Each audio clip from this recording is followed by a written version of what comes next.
AI can look perfect on camera, learn its lines in the blink of an eye, and work for basically nothing, then what exactly are we, the actor, bringing to the table? Turns out, a lot more than you think. And by the end of this video, you are going to know exactly what AI cannot touch, why it actually makes you more valuable, not less, and how to use that to build the kind of career that doesn't depend on anyone's permission. And if you're already feeling stuck, like if you're not getting the auditions that you know you're right for, and you can't figure out why or what to do about it, I built a free tool called the Actor Career DNA Decoder. It takes just a few minutes and it will show you exactly what's blocking you right now. The link is in the description, so go ahead and grab that for yourself. Hey, my name is Ann Alexander Cedar, and between IMDb and Career United, I've got about 140 credits that I've built up over the last 13 years. I restarted my career when I was 47 from Munich, Germany, with no contacts, no footage, and no clue. I already know what it feels like to look around and think, does this industry even want me anymore? And I figured out the answer to that question the hard way as well. So I'm not going to give you some motivational speech about believing in yourself. I'm going to tell you what I actually think is happening, what scares me, and what I think we need to do about it.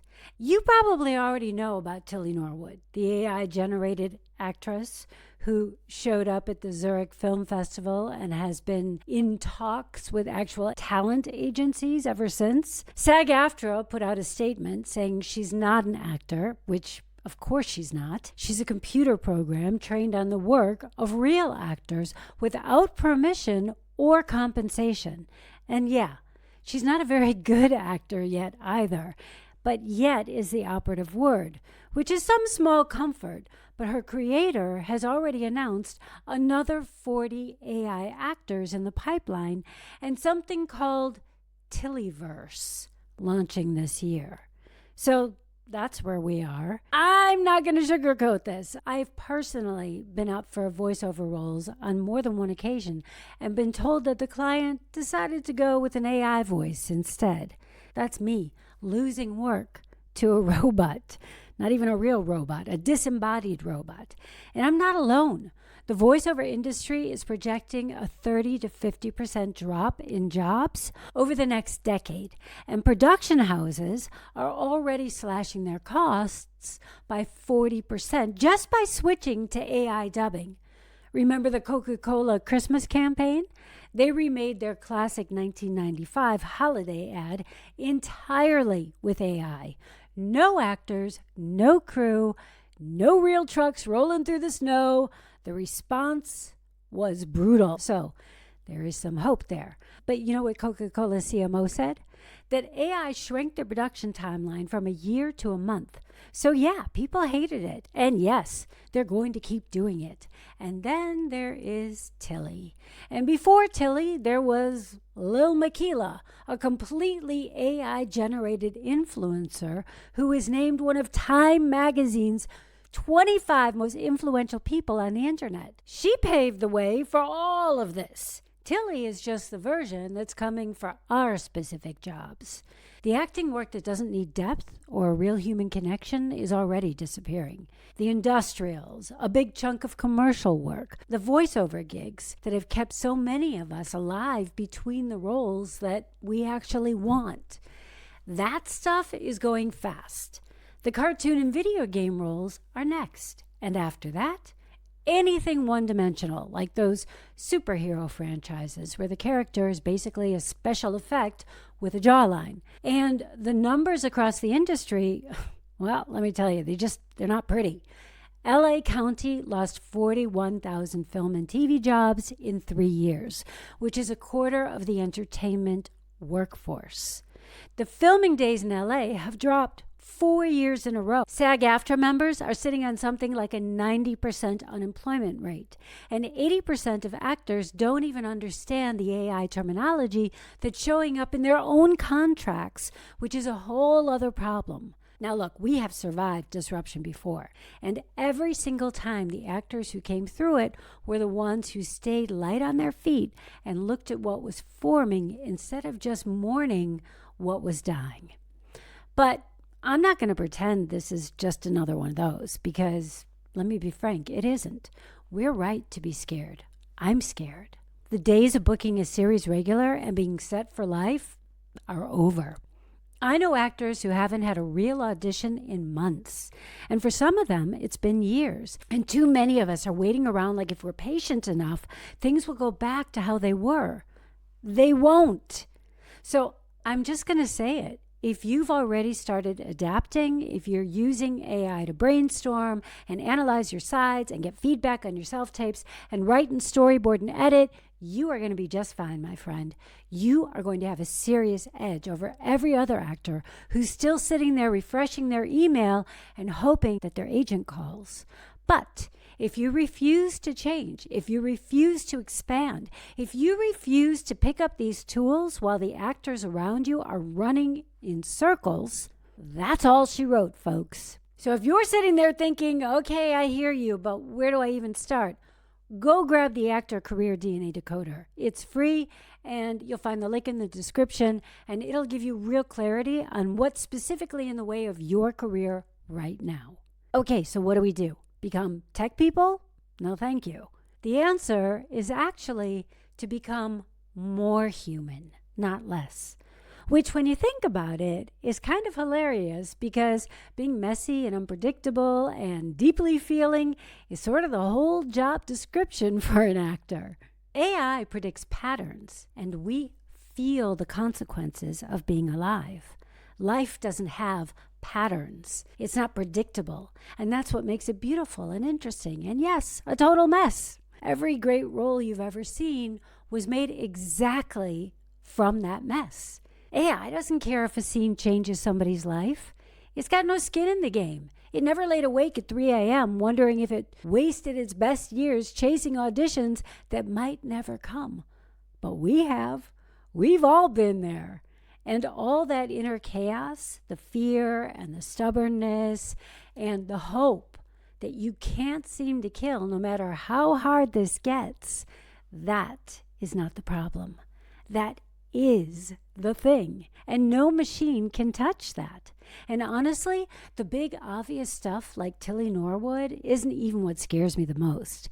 It's the slow creep, the gradual numbing, the point where you're watching something and you're not quite sure if that's human or not, and you kind of let it slide because it looks close enough, and it's not even actors I'm worried about here, because we're naturally more attuned to what's real and what's not. It's the general public I worry about, because they're the ones who are buying the tickets, and honestly, half of them are already following the cliff notes on everything that matters.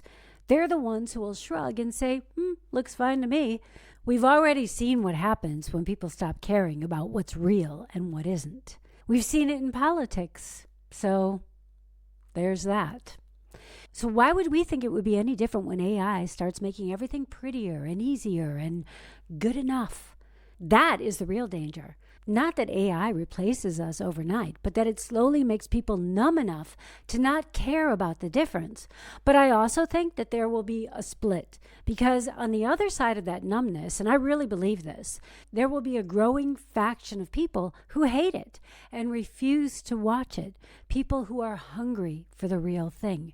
So this is where I need to talk about the thing I'm always banging on about, because AI just made it way more urgent.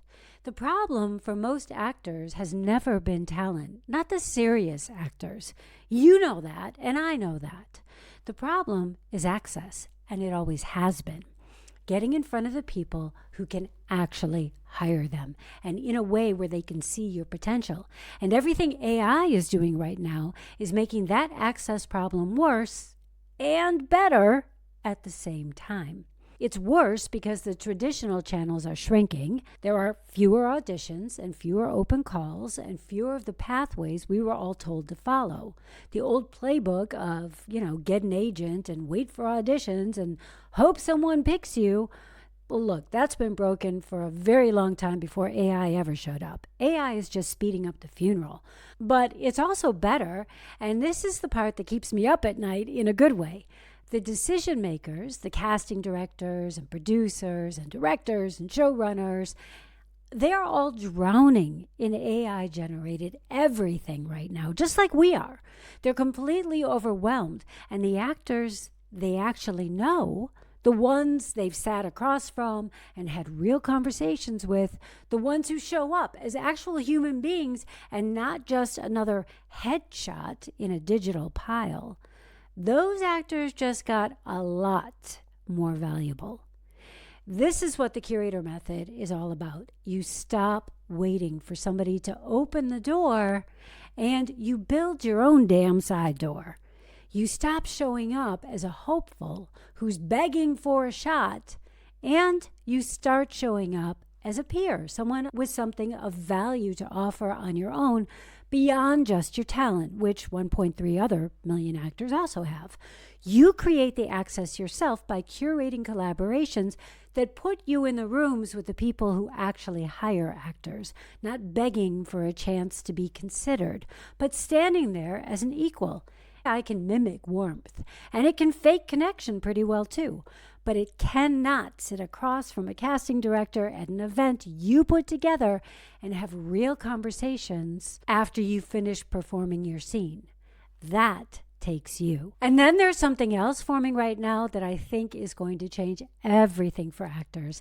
And it's an idea that's been around since 2008, but suddenly makes way more sense. Kevin Kelly wrote an essay called 1,000 True Fans. I'll link to it in the description. And the idea is really simple. You don't need millions of fans. You don't need to be famous. You need about 1,000 people who really care about your work and who will show up for you and who are willing to put $100 a year to pay to see what you do next. If each of those people supports you, that's a living, a real one, a decent one. And I think for actors, this is about to become the model.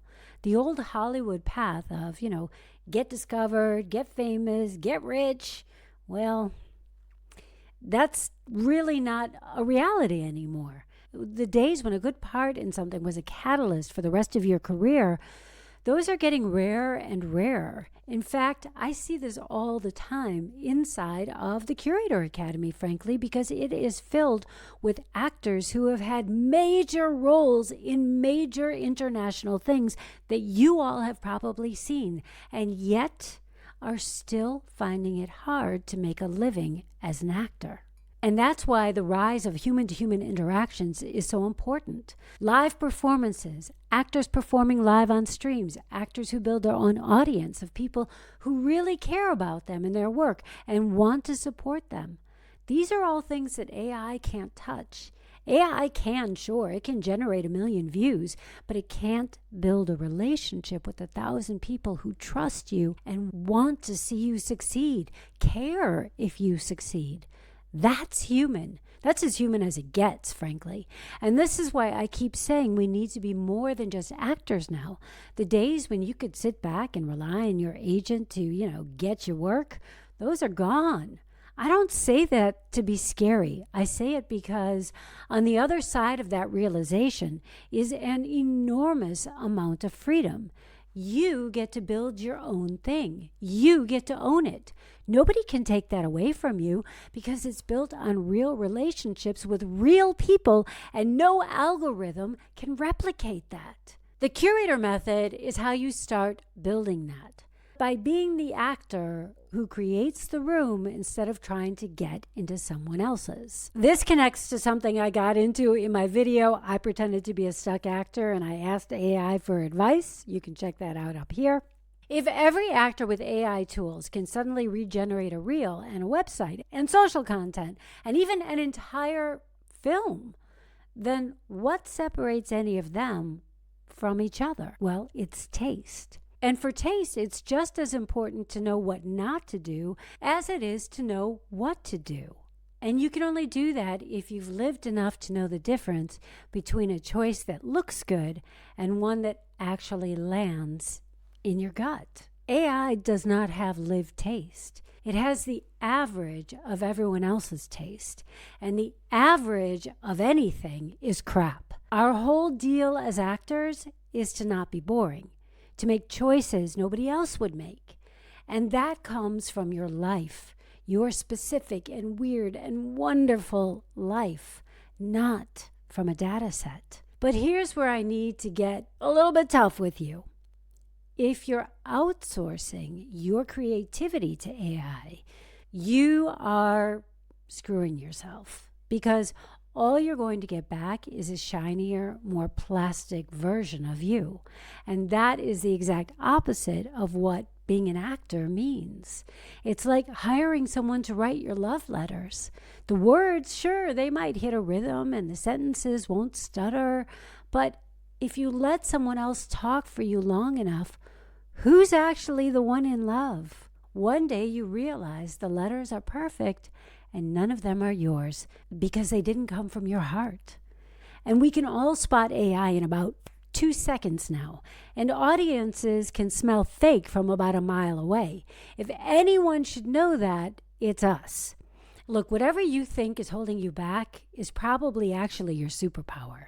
That weirdness you've been trying to sand down and smooth over and make more castable, stop it, because that's your door. Use AI to move faster. Use it to brainstorm and research and edit and create, but don't hand it your brain and your heart and your soul and walk away. You decide what matters and you tell the story. Your perspective and your choices and your weird take on the world, that's beautiful. Keep that, because for as long as actors have been acting, it has been our job to hold up the mirror to the messy, gooey side of being alive, to show people themselves, to make strangers sit in the dark and feel a little less alone. And no algorithm is going to do that. So go grab the Career DNA Decoder if you want to figure out where to start. It's for free and the link is in the description below. And it's going to show you what's actually in the way so that you can get it out of the way and start moving towards your career goals and building your own darn side door. And if you want to see what happens when you let AI try to solve an actor's career, well, then watch this video next. Until next time, you stay your bold and beautiful self. Bye-bye.